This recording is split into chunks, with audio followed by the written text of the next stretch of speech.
Di para sahabat itu, kaum muslimin, yang terbayang bagi mereka itu adalah infak, yang terbayang bagi mereka adalah sebuah kebahagiaan, keselamatan di akhirat yang kekal dan abadi di sisi Allah tabaraka wa taala. Semua kita boleh klaim sekarang, kamu cinta Nabi, cinta Ustaz. Cinta Nabi, cinta Ustaz. Termasuk saya, cinta Nabi, cinta. Dapat tahunya besok di akhirat. Maka apa kata Nabi sallallahu alaihi wasallam? Amalur rajuli biyadih. Penghasilan yang terbaik. Wa na'udzu billahi ta'ala min shururi anfusina wa min sayyiati a'malina. Man yahdihillahu fala mudilla lahu wa man yudlil fala hadiya lahu. Wa asyhadu an la ilaha illallah wahdahu la syarika lahu wa asyhadu anna Muhammadan 'abduhu wa rasuluhu. Allahumma salli wa sallim wa barik ala nabiyyina Muhammad wa ala alihi wa ashabihi ajma'in. Amma ba'du. Hayyakumullahu jami'an ayyuhal ikhwatu wal akhawat wa tibtum wa taba mamshakum wa tabawwa'tum minal jannati manzila. Wa as'alullaha al-'azim al-karim jalla wa ala alladhi jama'ani wa iyyakum fi hadzal baitil mubarak ala ta'atihi an yajma'ani wa iyyakum fil akhirati ma'a sayyidid du'a wa imamin nabiyyin في جنته ودار مقامته إنه ولي ذلك مولاه. إخواني، توقفنا في اللقاء الماضي عند قوله جل وعلا: وإذ قال موسى لقومه إن الله يأمركم أن تذبحوا بقرة قالوا أتتخذنا هزوا قال أعوذ بالله أن أكون من الجاهلين. بسم الله الرحمن الرحيم. السلام عليكم ورحمة الله وبركاته. Alhamdulillah, wassalatu wassalamu ala rasulillah wa ala alihi wa sahbihi wa mawalah. Asyhadu an la ilaha illallah wahdahu la syarika lah wa asyhadu anna Muhammadan abduhu wa rasuluh, amma ba'd. Bapak Ibu hadirin hadirat, ikhwan dan akhwat yang semoga senantiasa dirahmati oleh Allah Subhanahu wa taala. Fadilatul Syekh Dr. Abdul Hasan Ali Jadullah al-Misri hafizahullahu ta'ala wa ra'ah membuka kajian kita malam ini dengan memuji Allah subhanahu wa ta'ala, kemudian salawat dan salam buat Nabi kita, Nabi besar Muhammad sallallahu alaihi wasallam. Adapun setelahnya beliau berdoa kepada Allah subhanahu wa ta'ala, semoga setiap langkah dan usaha yang kita lakukan, semuanya dinilai kebaikan oleh Allah subhanahu wa ta'ala, dan sebagaimana Allah subhanahu wa ta'ala mengumpulkan kita malam ini dalam rangka melakukan ketaatan kepadanya, semoga Allah juga mengumpulkan kita kelak di hari kiamat di surga Firdaus bersama pemimpin para da'i, penghulunya para nabi dan rasul, yaitu Nabi Muhammad sallallahu alaihi wasallam. Malam ini insyaallah taala kita akan mengkaji ayat yang ke-67 dari surat Al-Baqarah, di mana Allah Subhanahu wa taala berfirman, "Wa idz qala Musa liqaumihi innallaha ya'murukum an tadhbahu baqarah qalu atattakhidhuna huzwa qala a'udzu billahi an akuna minal jahilin." Dan ingatlah ketika Musa berkata kepada kaumnya, sungguh Allah memerintahkan kamu agar menyembelih seekor sapi betina. Mereka bertanya, apakah engkau akan menjadikan kami sebagai ejekan? Dia Musa menjawab, aku berlindung kepada Allah agar tidak termasuk orang-orang yang bodoh. Ayyuhal ikhwah, in hadhihi al-qassa min a'zami qasas al-Qur'an al-Karim. وإنما سميت سورة البقرة وذلك نظرا لهذه القصة، ففيها من العبر والعظات وفيها من نعم الله عز وجل على بني إسرائيل ما سنذكر بعضه إن شاء الله رب العالمين. أيها الإخوة, sesungguhnya kisah yang disebutkan oleh Allah Subhanahu wa taala di dalam surat Al-Baqarah, yaitu kisah Nabi Musa dengan Bani Israel, merupakan sebesar-besar kisah yang Allah ceritakan kepada kita. Bahkan surat ini pun dinamakan oleh Allah Azza wa Jalla dengan surat Al-Baqarah karena peristiwa sapi betina yang Allah ceritakan di dalam surat ini ketika Musa menyuruh kaumnya untuk menyembelih seekor sapi. Sungguh di dalam kisah yang disebutkan oleh Allah Subhanahu wa taala di dalam surat ini terdapat banyak pelajaran, faedah yang insyaallah taala akan kita sebutkan di sela-sela kajian kita insyaallah. قال ربنا جل وعلا وإذ قال موسى لقومه أي واذكروا يا بني إسرائيل نعمتي عليكم وذلك بما حدث من المعجزة المادية التي رأيتموها أمام أعينكم أن ضربتم ميتا مقتولا لا تعرفون من قتله بجزء من تلك البقرة التي ضربتموها بها فأحيا الله هذا المقتول وقال بعد ذلك من الذي قتله فكانت هذه معجزة كبيرة وإلا فكان سيحدث إن لم ينطق الله ذلك الميت أو ذلك المقتول بقوله من قتلني كان سيحدث بذلك قتلا عظيما بين قبيلتين من بني إسرائيل. Allah Subhanahu wa taala berfirman, "Wa idz qala Musa liqaumihi." Dan ingatlah ketika Musa berkata kepada kaumnya, "Wahai Bani Israel, ya, sesungguhnya Allah Subhanahu wa taala memerintahkan kalian untuk menyembelih seekor sapi." Ketika ada seseorang di antara mereka yang terbunuh, ya, ketika ada seseorang di antara mereka yang terbunuh, lalu Allah Subhanahu wa taala ya menyuruh untuk menyembelih seekor sapi, kemudian memotongnya menjadi beberapa bagian, lalu dipukulkan kepada orang yang terbunuh tersebut, karena sesungguhnya mereka tidak mengetahui ya siapa yang telah membunuh orang ini. Maka oleh karena itu, ketika mereka melaksanakan pada akhirnya apa yang diperintahkan oleh Allah Subhanahu wa taala, lalu dipukulkan kepada mayit orang yang terbunuh tersebut, Allah Subhanahu wa taala menghidupkan kembali orang itu, ya, lalu memberitahukan kepada mereka siapa yang telah membunuhnya. Maka ini adalah salah satu di antara mukjizat ya yang Allah berikan kepada Nabi Musa alaihi salam untuk diperlihatkan kepada kaumnya. Dan ini ya di dalamnya terdapat pelajaran yang sangat berharga agar bagaimana Bani Israel ya beriman kepada Allah Azza wa Jalla dan mengikuti ajaran yang dibawa oleh Nabi Musa alaihi salam. فما قصة البقرة وما قصة الرجل المقتول وكيف أنطقه الله عز وجل؟ وهذه هي المرة الثانية التي ذكرها الله من قصة إحياء الموتى في سورة البقرة.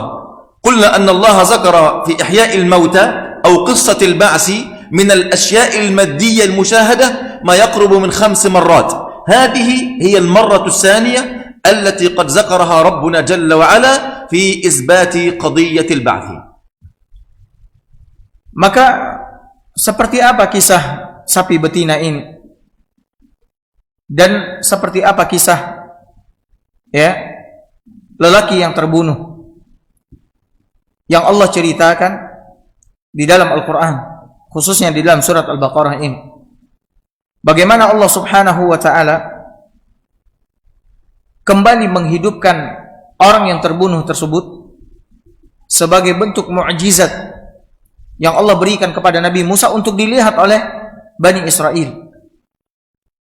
Dan perkara menghidupkan orang yang telah mati, Allah sebutkan di dalam Al-Quran ya, dan disaksikan oleh Bani Israel sebanyak 5 kali lebih kurang ya, untuk memberikan faedah kepada mereka bahwasanya hari kebangkitan itu adalah hak. Mereka harus beriman dengan hari kebangkitan, bahwasanya Allah Subhanahu wa ta'ala sangat mampu untuk kembali menghidupkan manusia yang telah mati, yang telah menjadi tulang belulang. Dan ini adalah kisah yang kedua yang Allah sebutkan, bagaimana Allah Subhanahu wa ta'ala kembali menghidupkan orang yang telah mati.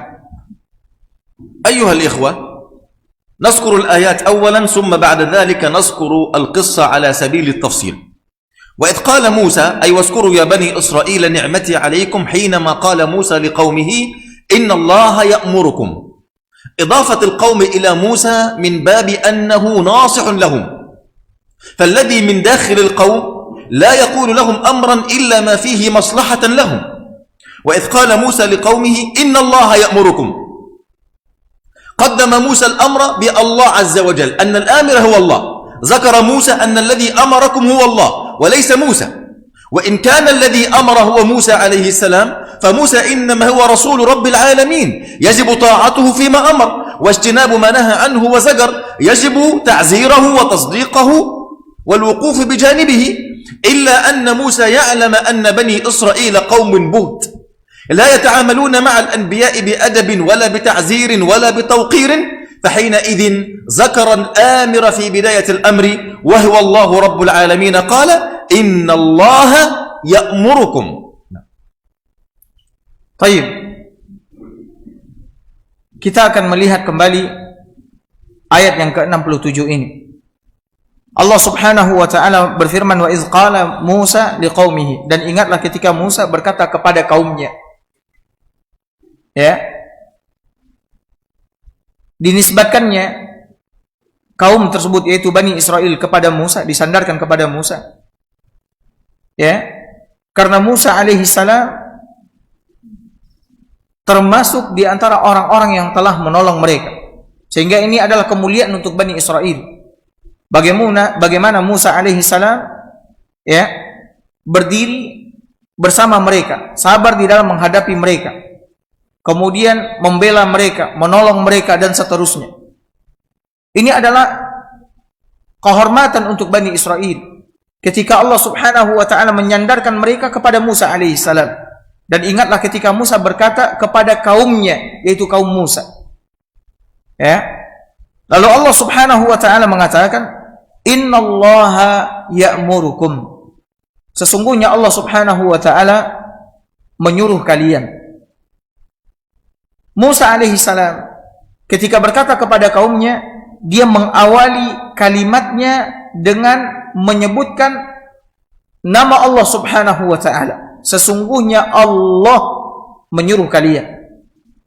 Ya, dia tidak mengatakan sesungguhnya aku memerintahkan kalian.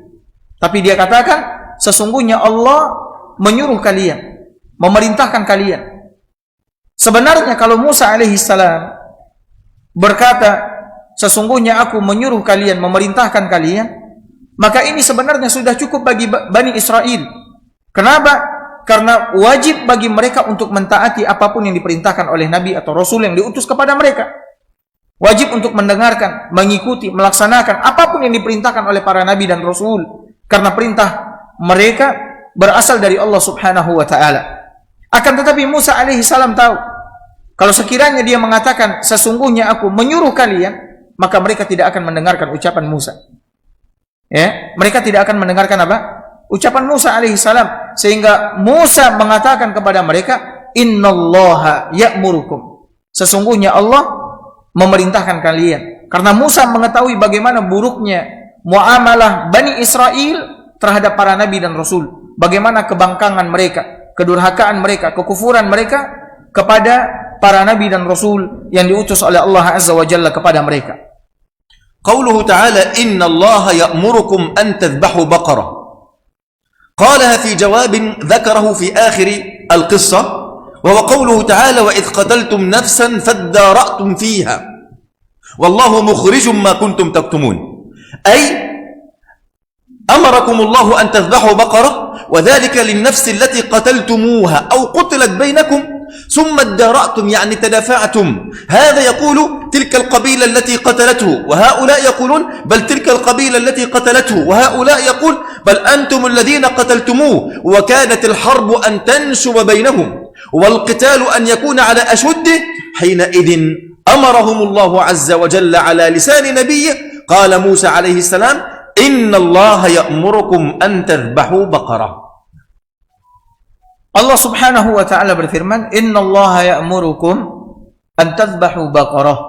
Sesungguhnya Allah menyuruh kalian untuk menyembelih seekor sapi. Ya, Allah menyuruh kalian untuk menyembelih seekor sapi. Sebab atau kenapa Allah Subhanahu wa taala menyuruh mereka untuk menyembelih seekor sapi? Allah sebutkan beberapa ayat setelah ayat itu, di mana Allah Subhanahu wa taala mengatakan wa iz qataltum nafsan faddara'tum fiha. Dan ingatlah ketika kamu membunuh seseorang. Ya, dan ingatlah ketika kamu, yaitu Bani Israel, membunuh seseorang, faddara'tum fiha. Lalu kalian saling tuduh menuduh tentang itu. Yang ini mengatakan bahwasanya kabilah ini yang telah membunuh, yang ini mengatakan kabilah ini yang telah membunuh. Saling tuduh menuduh, tidak ada yang mau mengaku. Ya, wallahu mukhrijum ma kuntum taktumun. Sementara Allah Subhanahu wa taala menyingkapkan apapun yang kalian sembunyikan. Ketika mereka saling tuduh menuduh, tidak mau mengakui siapa yang telah membunuh orang ini, maka ketika itu Allah Subhanahu wa taala memerintahkan mereka untuk menyembelih seekor sapi. قيل في سبب القتل أيها الإخوة بعض القصص الإسرائيلية نذكرها ليس على سبيل الحجة وإنما على سبيل الاستشهاد أو الاستئناس. قالوا أن هناك رجل غني من بني إسرائيل وكان له ابن أخ، وطالت حياة الرجل وابن أخيه يريد أن يورثه، فاستعجل موته فقتل عمه. فلما قتل عمه أخذ جثة عمه وألقاها أمام قبيلة أخرى. نحن نعرف أن بني إسرائيل كانوا مقسمين إلى 12 سبطا، وكل سبط عبارة عن قبيلة بعدد أولاد يعقوب عليه الصلاة والسلام. فجاء هذا القاتل وأخذ عمه ووضعه إلى باب قبيلة من القبائل في بني إسرائيل، ثم صاح قائلا أنتم قتلتم عمي. ثم ذهب إلى موسى عليه السلام وقال يا موسى ادعوا الله يقول لنا من قتل هذا القتيل. انظروا إلى بجاحة الرجل وإلى قبح فعله، يقتل عمه ثم يطلب من موسى عليه السلام أن يطلب من الله أن يبين لهم من قتل هذا المقتول. فحينئذ أمرهم موسى أن يذبحوا البقرة. Ayuhal ikhwah, disebutkan ada beberapa sebab cerita yang menjelaskan tentang sebab di mana Allah Subhanahu wa taala memerintahkan Bani Israel untuk menyembelih seekor sapi. Dan cerita ini tergolong cerita Israiliyat.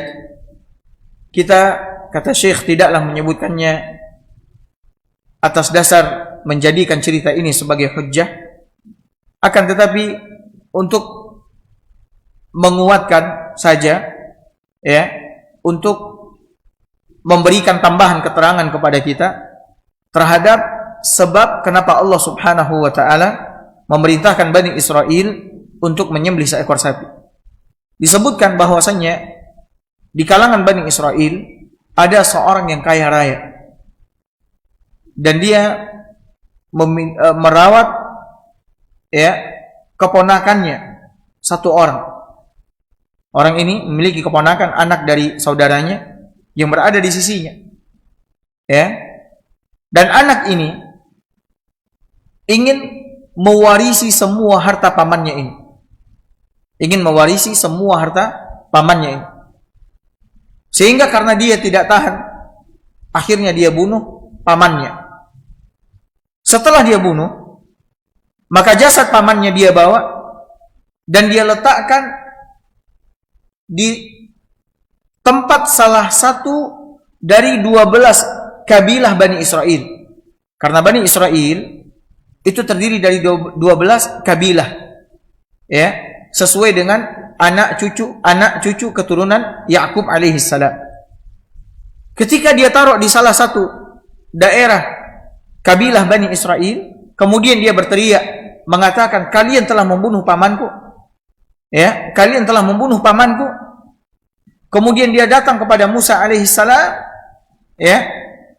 meminta kepada Musa alaihissalam agar dia berdoa kepada Allah Subhanahu wa taala untuk menjelaskan siapa yang telah membunuh pamannya.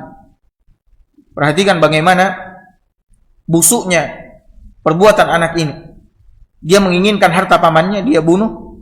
Kemudian setelah dia bunuh, dia pun datang kepada Musa alaihissalam, menyuruh Musa untuk meminta penjelasan kepada Allah Azza wa Jalla siapa yang telah membunuh pamannya. قوله تعالى إن الله يأمركم أن تذبحوا بقرة.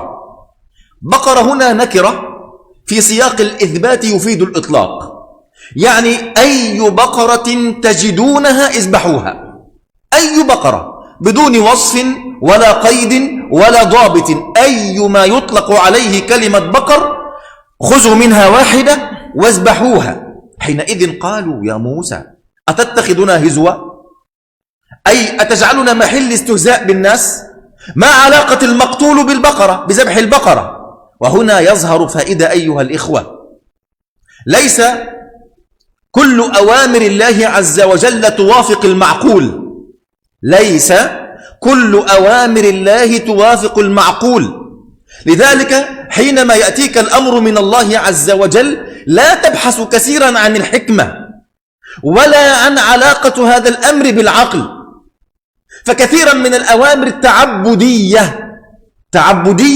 يعني هي هكذا افعلها كما هي، لا تسأل عن الحكمة من وراء هذا الأمر، فإن هذا يجعلك متباطئ في تنفيذ هذا الأمر من الله عز وجل. واعلم أن كل أمر يصدر عن الآمر وهو الله جل وعلا إنما يصدر من حكيم عليم خبير سبحانه وتعالى، فلا يخرج شيء من أوامره عن حكمته سبحانه وتعالى.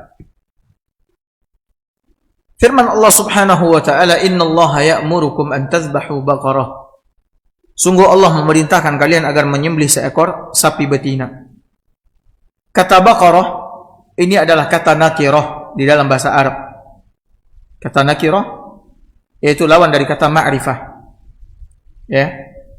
Dan ini memfaedahkan keumuman kata ini, yaitu sapi mana saja yang kalian temukan silahkan kalian sembelih. Sapi mana saja yang kalian temukan, yang kalian peroleh, yang bisa kalian dapatkan, maka sembelihlah itu. Karena Allah tidak menentukannya, tidak mengkhususkannya. Sapi mana saja, ya, silahkan kalian sembelih karena diperintahkan oleh Allah Subhanahu wa taala. Lalu apa kata Bani Israel? Qalu atattakhizuna huzwa.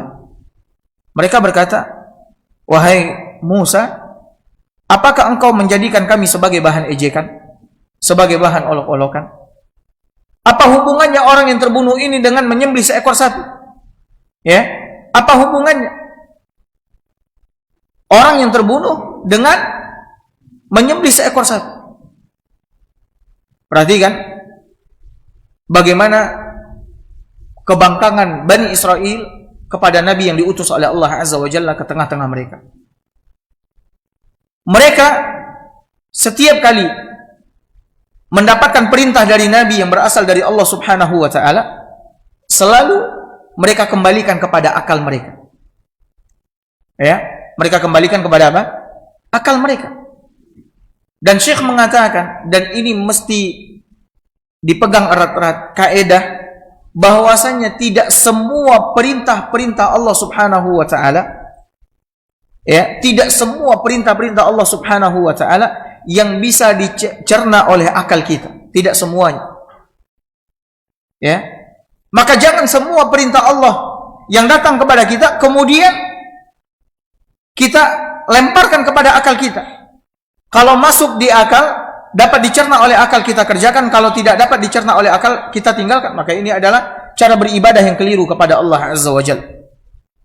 Dan kebanyakan perintah Allah Subhanahu wa taala, kebanyakan perintah Allah Subhanahu wa taala itu tidak dapat dicerna oleh akal. Maka oleh karena itu kita mengerjakannya terkadang tanpa mengetahui hikmahnya. Kita mengerjakannya semata-mata beribadah kepada Allah Subhanahu wa taala. Walaupun kita tidak mengetahui apa?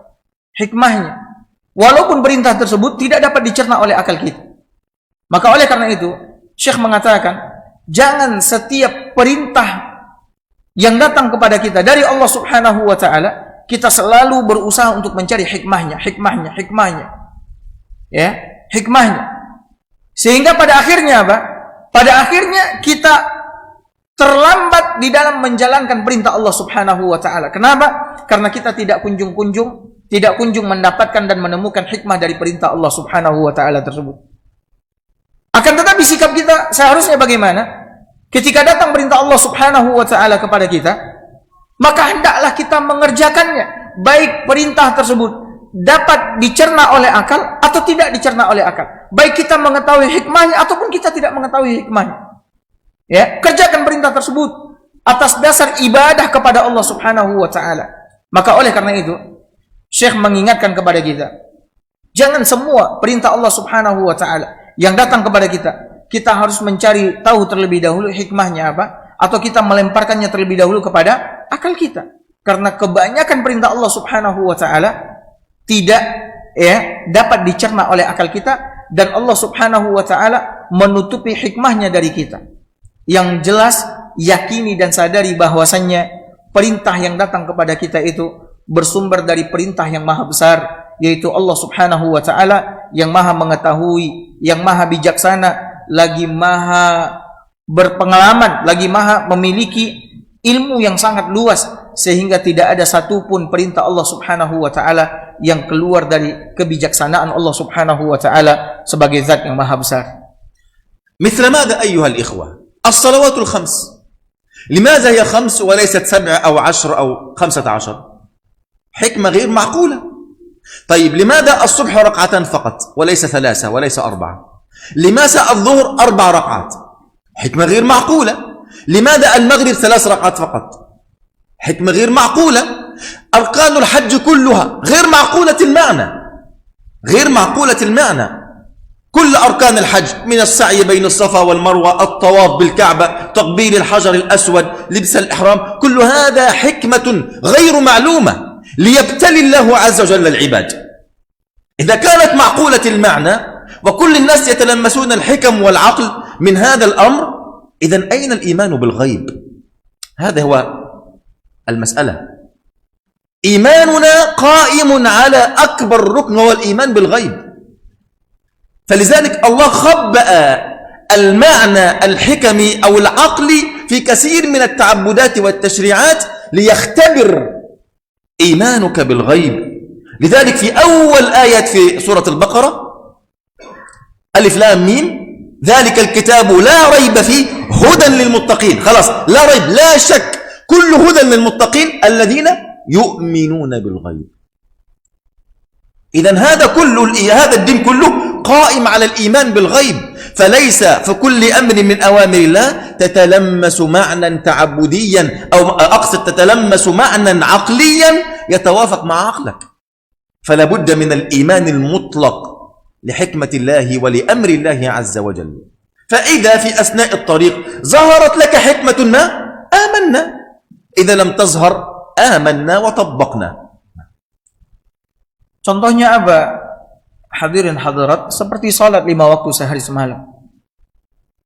Ada yang tahu hikmahnya kenapa Allah Subhanahu wa taala hanya menetapkan salat 5 waktu sehari semalam? Kenapa tidak 7? Kenapa tidak 10? Kenapa tidak 15? Tidak ada yang tahu. Ya? Tidak ada yang tahu. Hikmahnya apa?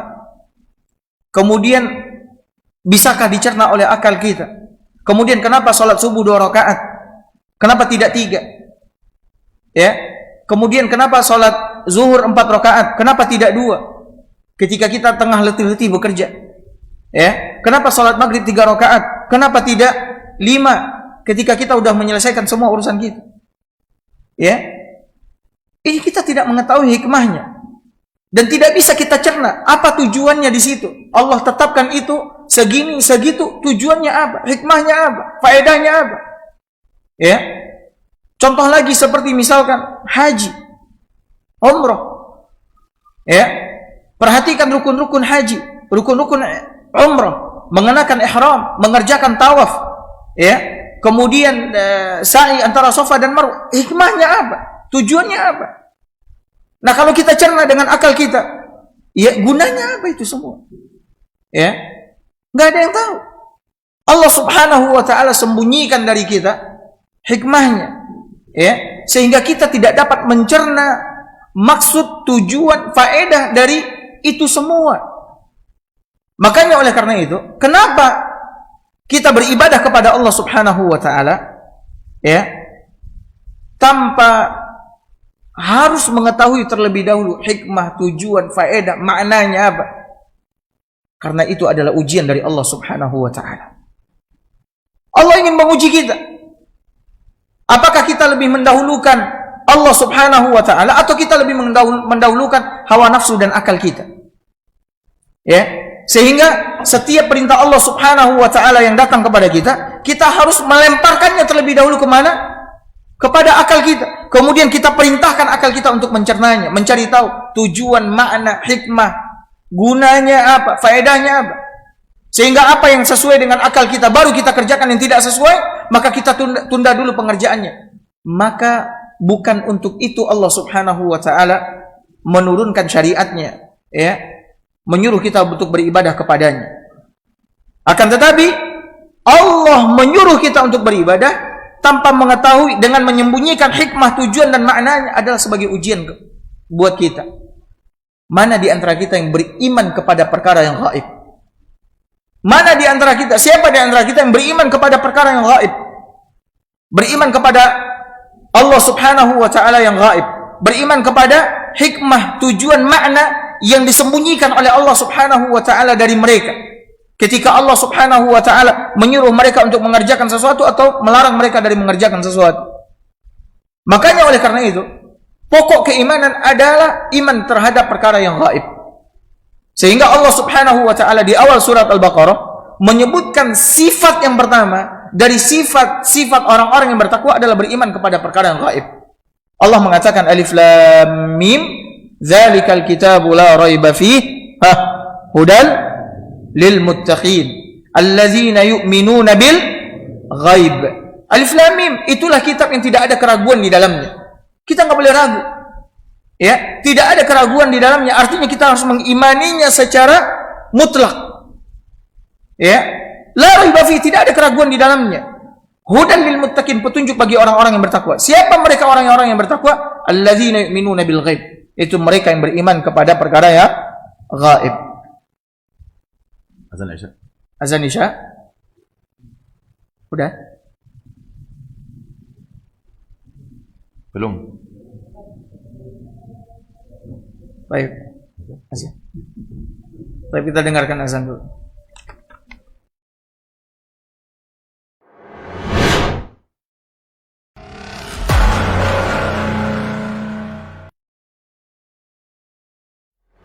Di para sahabat itu, kaum muslimin, yang terbayang bagi mereka itu adalah infak. Yang terbayang bagi mereka adalah sebuah kebahagiaan, keselamatan di akhirat yang kekal dan abadi di sisi Allah Tabaraka wa Ta'ala. Semua kita boleh klaim sekarang. Kamu cinta Nabi? Cinta Ustaz. Cinta Nabi? Cinta Ustaz. Termasuk saya. Cinta Nabi? Cinta. Kapan tahunya? Besok di akhirat. Maka apa kata Nabi sallallahu alaihi wasallam? Amalur rajuli biyadih. Penghasilan yang terbaik adalah pekerjaan yang dilakukan oleh seseorang dengan tangannya sendiri. Wa kullu bai'in mabrur, dan setiap jual beli yang mabrur. Ini aktivitas ini membantu saya di akhirat atau akan menyulitkan saya di akhirat? Kalau seandainya perbuatan itu ternyata akan menyulitkan kita di akhirat kelak, tinggalkan perbuatan itu.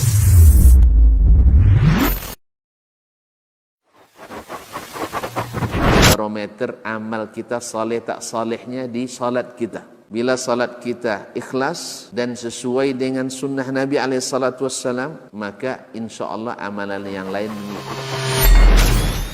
Ini aktivitas ini membantu saya di akhirat atau akan menyulitkan saya di akhirat?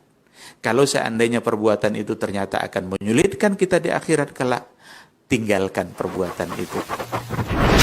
Anta ni'mal jund. Kamu adalah sebaik-baik prajurit. Coba lihat. Kamu adalah sebaik-baik prajurit. Maka tujuannya adalah menghancurkan kehidupan rumah tangga.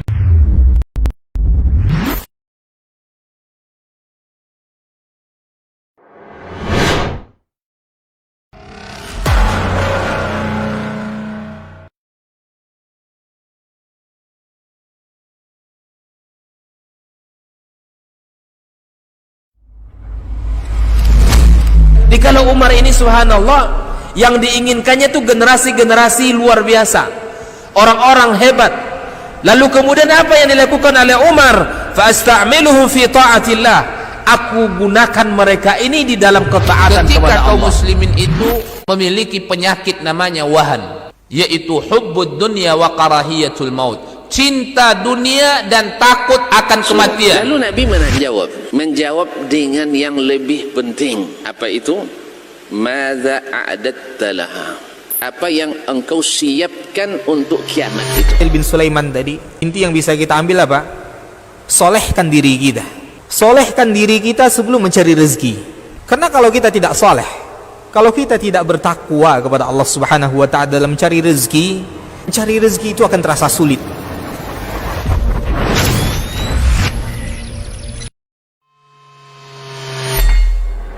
Di para sahabat itu, kaum muslimin, yang terbayang bagi mereka itu adalah infak, yang terbayang bagi mereka adalah sebuah kebahagiaan, keselamatan di akhirat yang kekal dan abadi di sisi Allah tabaraka wa taala. Semua kita boleh klaim sekarang. Kamu cinta Nabi? Cinta Ustaz. Cinta Nabi? Cinta Ustaz. Termasuk saya. Cinta Nabi? Cinta. Kapan tahunya? Besok di akhirat. Maka apa kata Nabi sallallahu alaihi wasallam? Amalur rajuli biyadih. Penghasilan yang terbaik adalah pekerjaan yang dilakukan oleh seseorang dengan tangannya sendiri. Wa kullu bai'in mabrur, dan setiap jual beli yang mabrur. Ini aktivitas ini membantu saya di akhirat atau akan menyulitkan saya di akhirat? Kalau seandainya perbuatan itu ternyata akan menyulitkan kita di akhirat kelak, tinggalkan perbuatan itu.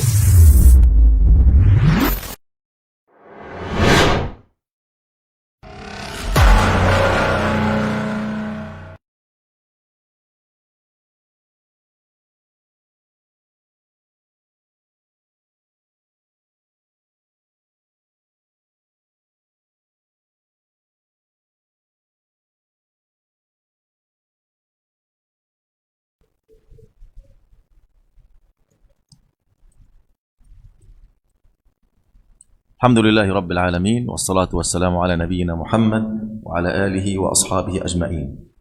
Kita bisa ambil setengah jam, kita karena kisah Al-Baqarah kita mau selesai. Kita mau selesai hari ini. Siap atau 10 menit saja? Pakai bahasa Indonesia aja kali ya.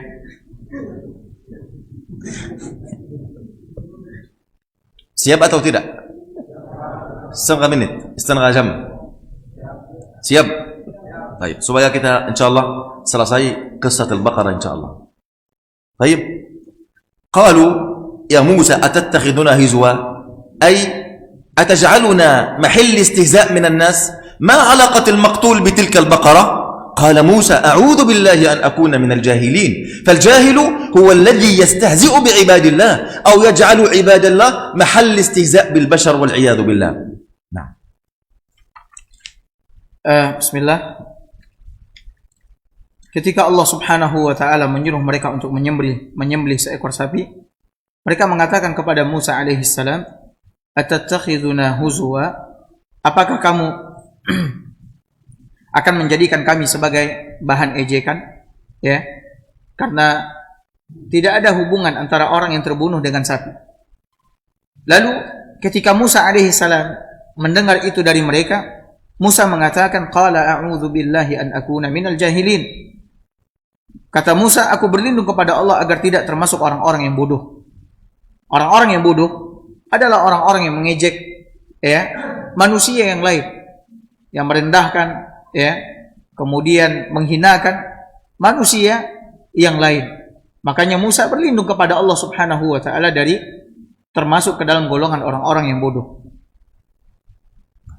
أخبر الله تعالى عن تعنت بني إسرائيل وعلى كثرة سؤالهم فلو أنهم أخذوا بقرة من بين البقر لكفاهم ذلك ولقد أطاعوا الله عز وجل ولكنهم شددوا على أنفسهم فشدد الله عليهم قالوا يا موسى ادعوا لنا ربك.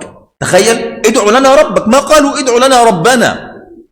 هذا يدل على جفاء القوم وعلى قلة أدبهم وسوء أفعالهم بموسى عليه السلام مع ربهم جل جلاله. وهذا كان صنيعهم دائما: ادعوا لنا ربك، ادعوا لنا ربك، ادعوا. الله أكبر.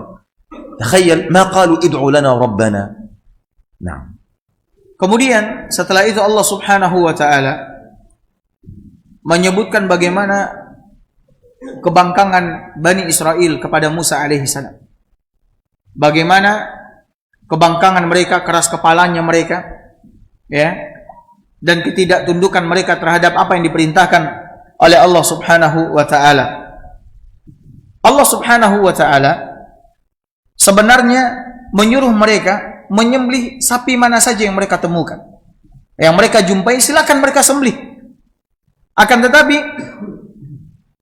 mereka malah menanyakan sifat, ya, kemudian karakter dan lain sebagainya dari sapi yang diperintahkan oleh Allah Azza wa Jalla.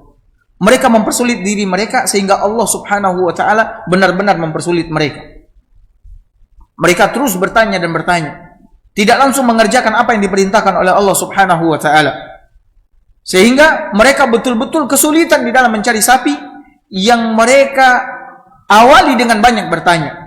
Kata Allah Subhanahu wa taala, qalu, mereka berkata, ud'u lana rabbak. Wahai Musa, mohonlah kepada Tuhanmu. Lihat. Ya, kata Syekh, lihat bagaimana Bani Israel buruknya adab mereka